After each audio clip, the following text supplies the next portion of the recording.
Hi, I'm Mike Siegel. I write for Ordinary Times, and this is The Throughput. So this is going to be another entry in my breakdown of the science in movies, and as promised 2 weeks ago, it's time for a classic Kubrick film.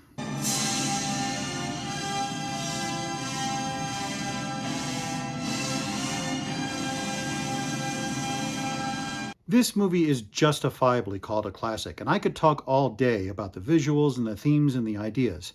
I've been using HAL 10,000 as my internet moniker since there's been an internet. But in addition to being a classic of filmmaking, it's also a classic of putting the science in science fiction. Arthur C. Clarke was one of the best at writing what we call hard science fiction. That is science fiction that is based on very concrete ideas of engineering and physics to try to be as realistic as possible. And this movie is overflowing with ideas that were way ahead of their time, and some of which have now become solid fact. Space stations, orbital satellites, space planes, landing on the moon, solid-state electronics, computers that can see and talk to you, video calls, all of that is real. Granted, we don't have colonies on the moon or spaceships that can take trips to Jupiter, but nothing in this film is absurd. And the technology displayed, while it may have seemed futuristic in 1968, is now pretty mundane. This is why so many science fiction films have the bones of 2001 in them. It established many of the ideas, the images, and even the cliches that have become staples of science fiction in the last half century. So let's dig in.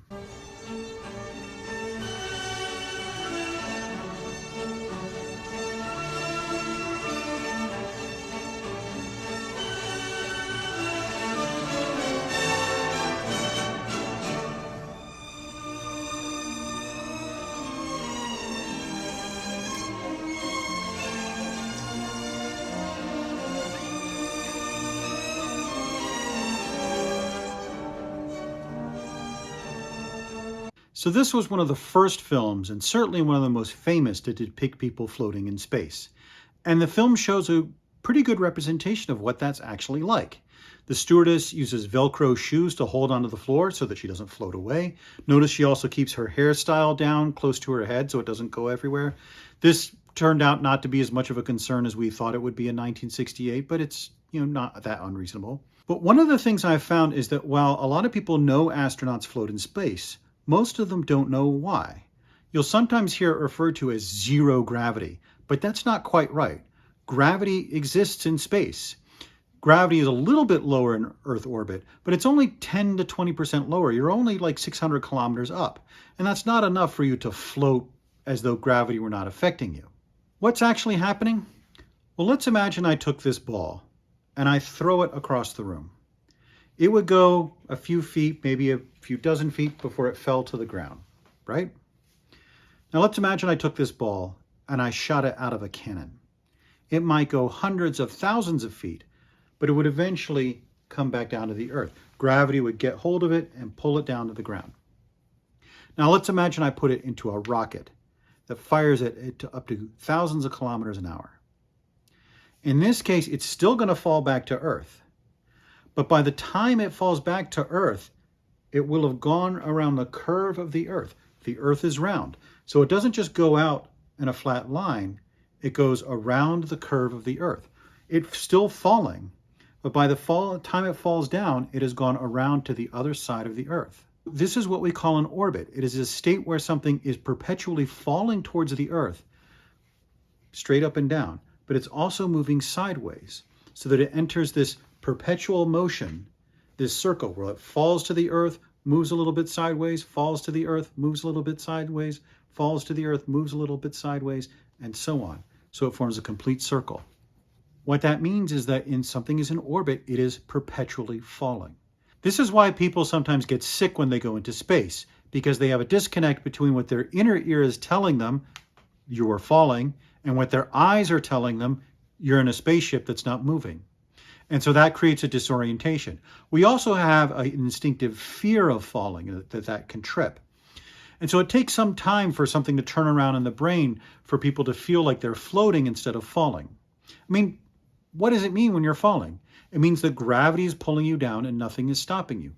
We feel weight because the floor or the ground pushes against us to keep us from falling to the center of the Earth. That's what weight is. But if you're in space, nothing is pushing you back. You're continually falling towards the Earth, just never hitting it. And so that force disappears. It's like if you're in an elevator that's plunging, or the vomit comet where it goes up and then drops down to Earth to recreate that sensation of being weightless. You are floating because there's nothing resisting your downward motion.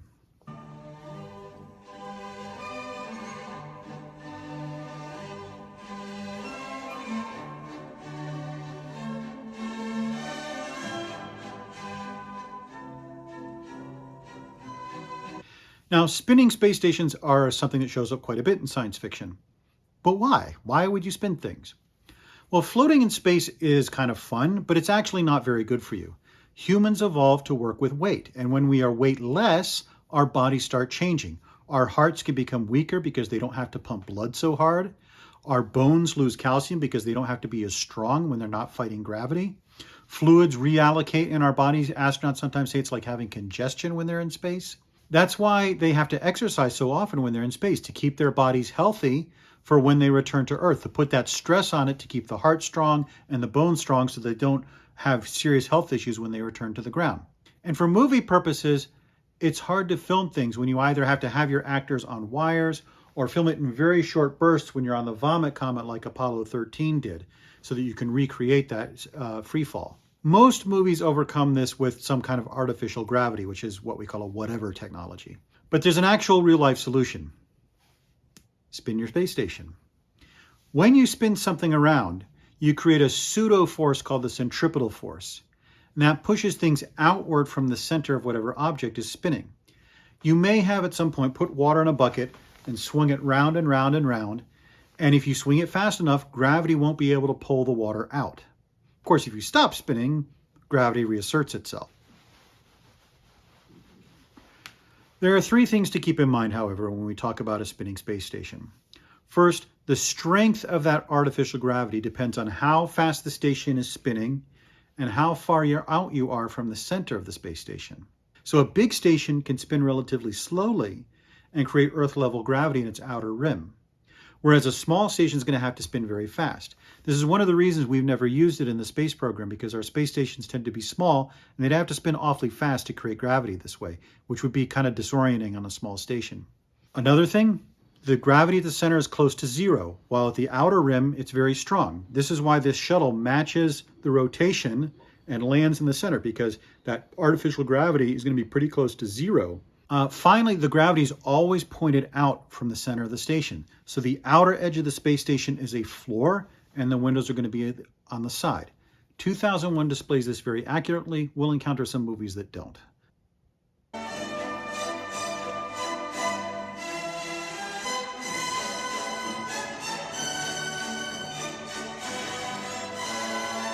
So one thing to notice here is that they have a very special vehicle that is just for landing on the moon.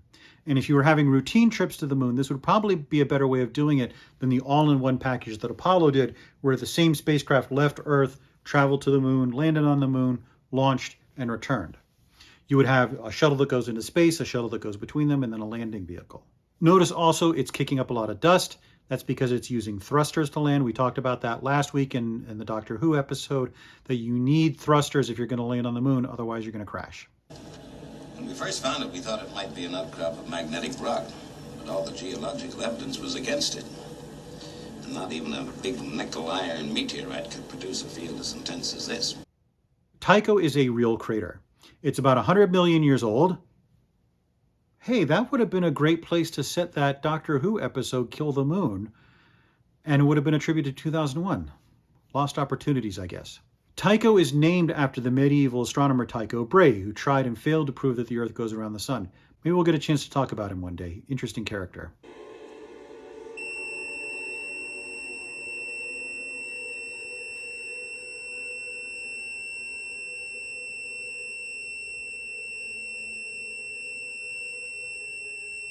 One little subtlety to notice here, the lunar day is 28 days long. The moon spins on its axis every 28 days, exactly the same time it takes to go around the Earth.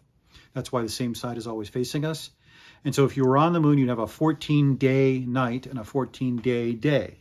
So if they dug this monolith up within the last couple of weeks, or kept it covered up until now, this is literally the first time it is seeing the sun.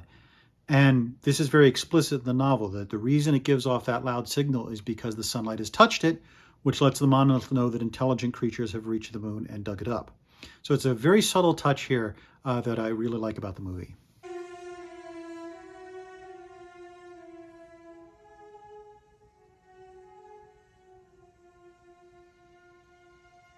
Notice that in this shot, Discovery's engines are off.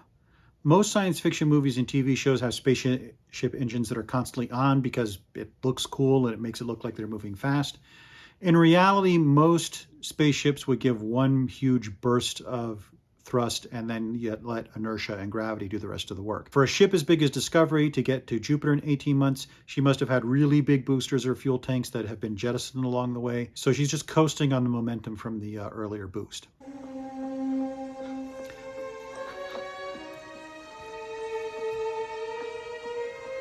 Note that this central region of the spaceship is actually centrifuge. That's why it's round and why they're exercising. Same thing, you're in free fall, this time in free fall around the sun. So you need that artificial gravity if you don't want to lose bone mass and heart strength. As I understand it, you only breathe once a minute. Is this true?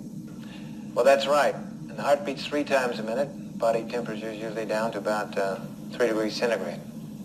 The idea of cryogenic suspension, as they say in the movie, is that you need to take food, water, and air with you on a spaceship. You can't forage for them. That takes up room. It adds mass to the ship. You have to use more fuel. And so one of the ways that we've thought of to conserve those things is to put astronauts into a state of hibernation, to lower the body temperature so that they're only breathing minimally and have a very slow heartbeat. And so they use very little food or oxygen. And that would cut the mass of the spaceship, and then you'd wake them up when you get to your destination. This is something that has never been achieved in real life, but if we want to send humans into space without using gigantic spaceships that have some kind of self-sustaining ecosystem or something like that, we'll need to do something like this. So an accurate description of a technology that doesn't actually exist. So did you notice those couple of little space rocks past here? One of the misconceptions about our solar system is that the asteroid belt in our solar system is this dense cloud of rocks that will pulverize anything that goes through them, like they're in The Empire Strikes Back.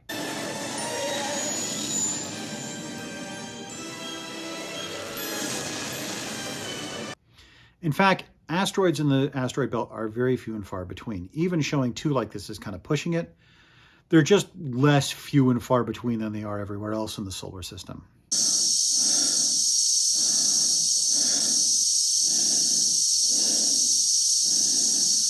So what Hal identifies here as the air on board Discovery is the AE-35 unit. In the book, it's explained that this is the unit that keeps the communications antenna, which shouldn't be wobbling side to side like that, pointed at Earth. Earth, at the distance that Discovery is at, is a very tiny target. And so you need your antenna to be very precisely aligned to get the clearest signal, especially if you're sending the massive amount of data in video and audio transmissions. We have lost contact with satellites for unclear reasons, maybe because of antenna failure. So this is a vital part, and Hal's concern here is genuine. All right, here's a little mistake.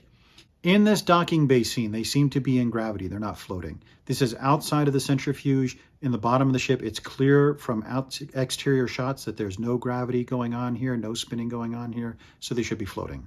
Open the pod bay doors, Hal. I'm sorry, Dave. I'm afraid I can't do that. What's the problem? I think you know what the problem is just as well as I do. What are you talking about, Hal? This mission is too important for me to allow you to jeopardize it. I don't know what you're talking about, Hal. I know that you and Frank were planning to disconnect me, and I'm afraid that's something I cannot allow to happen. So the reason Hal becomes a murderer is hinted at in the movie, and it's explained explicitly in both the novel and the movie sequel 2010. Basically, Hal was told to lie.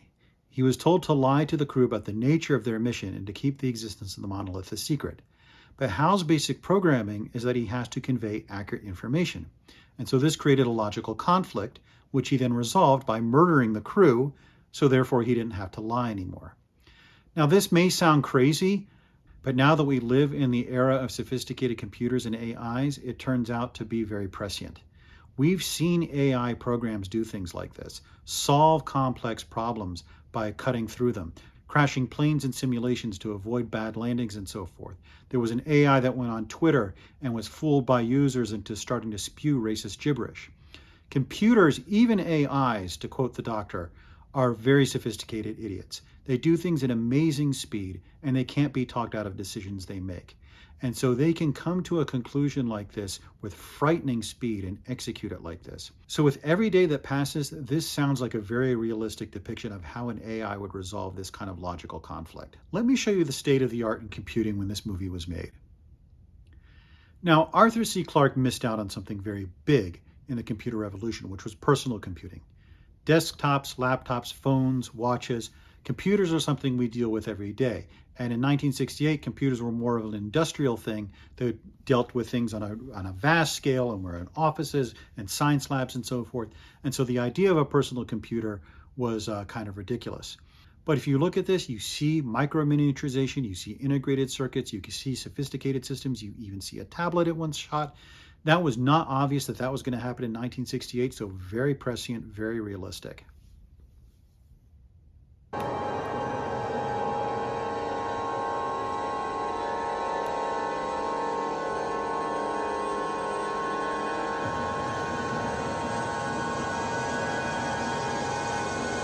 So everyone knows you cannot travel faster than the speed of light. And science fiction films have been finding ways around that for decades. But a lot of people don't know why you can't travel faster than the speed of light. The reason is in fact quite elegant. Light is an electromagnetic wave, and the properties of that wave depend on the speed of light. So if two people were able to measure different speeds of light, the laws of physics would be changed. This was Albert Einstein's great insight, that we had measured that the speed of light was a constant, but he figured out that it had to be for physics to hold together. So all observers in the universe, no matter which way they're traveling, no matter how fast they're traveling, when they measure the speed of light, will get 300,000 kilometers per second. Practically, and what relativity predicted and has been shown to be true, is that things get weird when you try to travel close to the speed of light. You increase in mass. The energy to accelerate you goes up dramatically. Time starts to slow down. Time passes slower for an object that is moving fast versus an object that is still. And no matter what you do, you will never catch that light beam. You will never even gain on it a little bit, because every user measures the speed of light as the same. Now, to overcome this, science fiction writers have resorted to a number of solutions. One of these, which 2001 appears to be doing, is to move into a higher dimension. The idea is that you don't actually travel faster than the speed of light. What you do is you pop into another dimension, travel in that dimension, then pop back into our dimension, having sort of taken a shortcut. Relativity isn't violated. You never went faster than the speed of light, but you did effectively jump from one part in the universe to another. There is no actual science behind this. It is the most speculative thing about 2001, but this is the way it solves the problem. So overall, 2001 passes with flying colors. Nothing that it shows is ridiculous. It makes some tiny missteps, such as having gravity in the pod bay. It not only got it right about things that hadn't happened yet, or at least weren't part of our shared cultural experience. Space travel, freefall, how you would send things into the deep solar system, computer technology. All of that was accurate and was way ahead of its time. Prediction is hard, especially about the future, but the more scientifically accurate you make your movie, the better your predictions of what the future is going to look like are going to be. Some of the fine-grained detail was wrong, and it was too optimistic about the state of our space program, but the future it depicted is not that far off from the future we actually enjoy. There's a reason this movie is the mold for everything that followed. It leans heavily on real science, real engineering, real physical concepts. The only flight of fancy in this entire movie is the faster than light travel. And notably, Arthur C. Clarke rarely used faster than light travel. Most of his science fiction books had journeys between the stars taking decades or centuries. We're going to talk about the films that followed in 2001's wake, and it's going to be a sharp contrast between this film that got most of it right and films that don't know what they're doing. So I'm talking about this film not only to enjoy a film that got it right and talk about some of the concepts involved, but to set this as an example that we're going to contrast other films against. So assuming there's no major science issues breaking for me to make a video about, I'll be back in a couple of weeks to talk about another film. Here's a little hint. Until then, this is The Throughput. I'm Mike Siegel. I write for Ordinary Times. Enjoy science movies and science in movies, and thank you for watching.